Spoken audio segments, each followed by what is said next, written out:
Figure it out. Hello, this is Adam Koralik from Figured Out Productions. The following video is a video of some kind, and I hope you enjoy it. Hey guys, it's Adam here, and check it out. We have a Neo Geo CD top loader. Now what we're going to be doing today is we're going to be opening this up, cleaning it up a little bit, and then taking a look at it at the end. Now, a couple of things. One, if you have a Neo Geo CD with a broken laser unit, this is not going to help you. This is merely a cleaning tutorial. It might help in the event that yours is just dirty and that's the problem, so it's up to you. But I will be showing a teardown of this console just kind of for the hell of it. Now, I'm also going to talk a little bit about the backstory of my particular unit. If you don't care about any of that, feel free to skip to the time code and skip ahead to the teardown. Otherwise, okay. So this Neo Geo CD, as you can see, top loader, nice looking machine. As you can also see, mine's not even in bad shape. There's not really anything wrong with it. In fact, I already know it works. So the story is I was in Osaka, Japan, and I found this at a hard off, complete in the box, 2 controllers, power supply, video cables, all that fun stuff. I think it was like 75, 100 bucks, something like in that range after the exchange rate and not having to pay tax on it and all that stuff. So it's basically like $75, $80, something in there. Yeah, amazing deal for this particular thing. It was kind of out in the sticks, which hard off, man. I tell you, go back and watch my Japanese like hard off pickups. Those things are some of the coolest stuff you've ever seen. But yeah, this was one of my consoles on my hit list for a really long time, along with the front loader, which I've already done the cleaning video on, which was kind of a twofer because, as I mentioned, when I got this, it came with the power supply. The other one didn't have a power supply, and this kind of solved that problem, so I got a power supply that works on both. And as mentioned, the console already works. Now, clearly, whoever was the previous owner of this thing really didn't use it much. These things are kind of known for having faulty drives. Mine actually works, and it's already in pretty good shape. Now there is a little bit of dust in the vents, and I'm sure there's a little bit inside, and it could probably use a little bit of a buffering, but to be honest, there's really not much else that needs to be done with this particular unit. So really the only reason I'm doing this is just so you guys can see the process in the event you have a Neo Geo CD and just want to make it look better and possibly get it working again. Again, that's kind of not as likely with a mere cleaning when it comes to CD-based consoles, but you never know. Sometimes miracles happen. A simple disk cleaning can actually make it run again. So we're going to go ahead and get right into that. Now the first step is very simple. You just flip the console over and you'll see there's 4 screws. One there, one there, one there, and one there. And it just uses a standard Phillips head screwdriver, much like this. Once you have the screws out, you have to take the lid off. Now this one's a little bit more complicated than most. The controller ports are actually applying pressure to the lid, and there's a ribbon connecting the lid to the bottom. So you want to kind of lift forward like this and then kind of slide it away from the ports and then lift it this way. And as you'll see, there is this ribbon here, as aforementioned. Now, what we're going to do is disconnect the ribbon from the main board. So that's very simple. You just kind of lift up like this, and the ribbon comes out. No problem, just like that. Then we're going to take the board away at the back and just focus here on the lid. Now, our objective is to get to the plastic parts so that we can clean those up. You can't obviously clean the electronic parts. So what we're going to do is remove these parts. And I think the easiest place to start here would be to take, it looks like there's 4 screws on this one, and then there's 4 on there, plus this screw here. So what we're gonna do is just go ahead and remove those. That should be good for a total of 9 Phillips head screws. However, please note that the ones on the laser assembly here are actually smaller. So you'll need a Phillips head screwdriver with a smaller bit. So now we have all of our screws out. Just for mental reference, the 4 that came out of this one were pretty standard. Over here you had these 4 screws that looked really like goofy. They were around the edges. Then you had one super tiny one down there. Just, you know, keep track of that. But keep track of that in your own way, of course. But once you've done that, you can take the laser assembly out. Now you take this part out here and just kind of pull up here on the assembly, and then there you go. There's your laser lens deal. So I'm just going to put that off to the side entirely and just leave it there. But now here we're basically down to just the plastic. Now if you want, what you could do is you could actually complete this. You could remove these screws and remove the lid entirely. However, I really hate dealing with these spring things, and to be honest, I really don't need to do that. That's kind of up to you. However, one thing you can easily do if you want is push the power button out here, just kind of, you know, push against the edges, pop out, no problem, and that comes right out.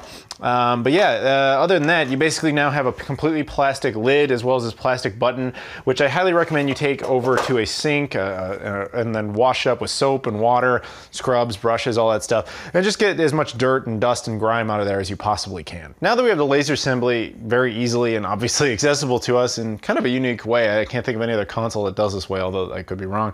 What we're gonna do here, mine isn't like dusty or anything. However, if yours was, you could do some spot cleaning with like a paper towel, or more accurate, maybe like a Q-tip or something. Maybe even compressed air, which I probably will be using later in this video.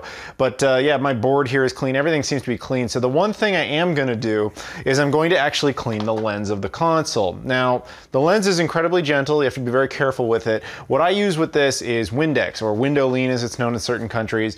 You basically just spray some on a Q-tip just like this, right there. Get it, you know, kind of wet there, and then very gently just kind of rub the lens a little bit, just like that. Flip it over and just kind of dry it off. And really that's kind of it. And that, if there's any dust or dirt or anything in there, which there very well could be, that is the part that is the most exposed at any given time, you could clean that off, and that'll help presumably get it running again, or at least make it more reliable. Now we're down to the board, and in just taking a look at it, you can tell it's much more complicated than most of its contemporary rivals. I mean, again, this came out in '94, and it's much more complicated looking than most things from '94. I mean, look at it, it's got this weird like aluminum foil deal happening. It's got more parts, kind of like a Saturn, but granted Saturn was very late '94, mostly '95, but even a Saturn you could take fully apart. See, here's the problem with this console, and unfortunately, I know I said the goal was to get down to the plastic, but we're not going to be doing that. There's a simple reason for it. It's not this. This is easy. You can remove these screws, whatever. You can undo this ribbon. You can even get to the power supply. You can get past the weird aluminum foil thing. Even here, this thing, it's a power supply cable. You can see that that's, you know, connected in there with like a little pin, like a clip. You could press on that, open it up. Problem is the smaller ones. This one, the one over there, they may not look like a big deal. They may even look removable, but they're not. They are actually soldered in, which wouldn't be too big of a deal because you think, oh, okay, maybe on the back there they're not. No, they're soldered in both points. What I think SNK did is when they designed these boards, at a certain point they would solder those in, kind of thread the ribbon through, put in the metal piece here, and then solder them to these boards back here, these breadboards, and then put them into place. So the only way to disassemble it is to disconnect the solder joints. Even Nintendo, as hard as they make their consoles to get into, was never that evil. So I'll give them credit for that, I guess. I was not expecting SNK stuff to be that hard to get into. I mean, it's kind of similar to the SNK, the Neo Geo front loader. Like that one, if you watch that video, there are twist ties holding that thing together. So you can't get past it to a certain point without breaking the zip tie things. Sorry, zip ties. And it's kind of the same here. And I don't have soldering equipment, much less soldering skills, so I can't go any further than this.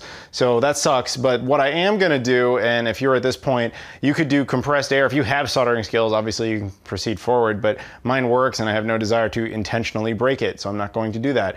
But yeah, what you can do is clean it up a little bit. So what I'm going to do is take this is the electric, this is an electric duster, the DataVac electric duster. You can also get cans of compressed air or whatever, and basically just blow it around and just get as much dust out of there as you possibly can.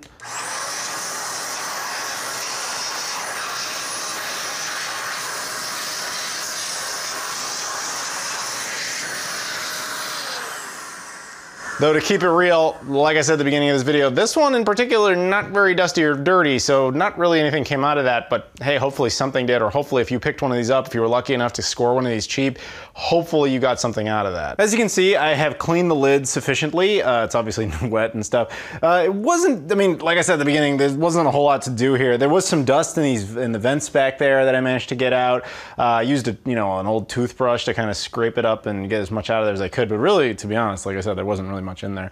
Clean down the power button. Obviously that gets a lot of, you know, pressing over time, so there's little finger bits in there, if you will. But yeah, not much to do there. Now, here's the thing I don't need to do, but I'll show you how. If, for example, say there was like a scuff mark on this console somewhere, just like a white line or something like that, what I would want to do at this point is take Mr. Clean's Magic Eraser. It's basically like a little fine sandpaper, and while the console's wet, while the plastic's wet, what you do is just kind of rub it along and just kind of get whatever little scuff mark there is out, but there's none on this console, so nothing I can really do there. But after you would have done that, you would have then, you know, re-rinse it and all that stuff, and just, yeah, try and get it looking better. But at this point, the only thing there really is for me to do is to basically, you know, wait and let this dry, or I could manually dry it as I might do a little bit of, and then eventually we're just gonna put the console back together. Okay, the lid is now completely dry, and it's time to put at least the laser assembly back together. So first thing, we're gonna do the easier part. We're just gonna put the power button back into place. Bam, no problem, just slides right back in there. You really can't screw that up. Obviously, just has to say power legibly. So then we flip it back over. Now here's where we get in a little bit of a trickier part. So we're gonna put the laser in as well as that board.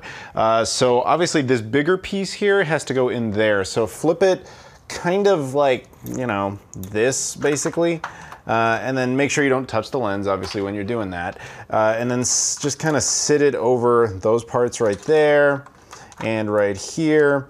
And if you'll remember, there's these little pieces here, these little metal pieces. They have to, there's 3 of them. This one has to go over that part, that goes over that, and that goes over this. Now we're gonna put those back together with the screws we've got. Now, there were 4, you remember, they're like this, they have like round edges. Those 4 go here and here. Then there was this like super tiny one that goes right there. And then there were 4 just kind of standard screws. 3 right here, plus the 4th. Those go right in there. Just a quick shot here to show you what this should look like once you have it back in place. I know I don't usually do that, but in this particular case, it's a whole lot of screws and a lot of them are very different. So make sure it looks a lot, actually not a lot, exactly like this. Now we're gonna put the lid back on. Before we do that though, we have to apply this ribbon, which is very easy. You just kind of take this blue part and just kind of apply a little bit of pressure and it'll slide right into the board, no problem. Then you take the lid, and if you'll recall, the controller ports on this thing are acting as an additional level of, I don't know, like security, if you will. So what you have to do is kind of apply it from the front and then sit it down, and you'll see the power button is clicky, and then just kind of sit it back on, and then there you go, you're good to go. You might have to fidget with a little bit, but it's not that bad. Please focus, there you go.